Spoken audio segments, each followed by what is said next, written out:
Punjab police की application में है मेरा प्यारा के नाम से एक इंतहाई मुफीद फीचर मुतारिफ कराया गया है, जिसके ज़रिए गुमशुदा लोग अपने प्यारों तक पहुंच सकते हैं। इस फीचर के ज़रिए गुज़िश्ता दिनों लाहौर में 12 साल कबल लापता होने वाली लड़की को इसकी फैमिली से मिलवा दिया गया है। न्यूज़ वेबसाइट प्रो पाकिस्तानी के मुताबिक 2011 में सबा खलील नामी ये लड़की मीनार पाकिस्तान पुलिस स्टेशन के करीब लावारिस पाई गई थी और इसे चाइल्ड प्रोटेक्शन ब्यूरो की तहवील में दे दिया गया था।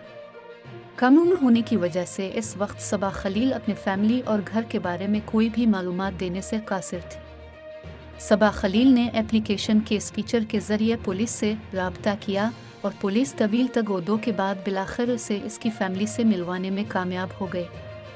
कांस्टेबल समीना लतीफ़ की क़ियादत में पुलिस की टीम ने सबा खलील के मुतअद्दिद इंटरव्यूज़ किए और कड़ी से कड़ी मिलाते हुए इसकी फैमिली तक पहुंचने की कोशिश की।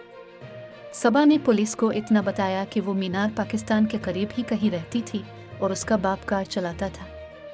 पुलिस ने मीनार पाकिस्तान के गिरदोनवा में मकामी लोगों की मदद से सबा के घर वालों की तलाश शुरू की, जो सूदमंद साबित रही और उसकी फैमिली मिल गई। इतने अरसे बाद बेटी की अपने बाप और फैमिली के दीगर लोगों से मुलाकात के वक्त बहुत जज्बाती मनाजिर देखने को मिले।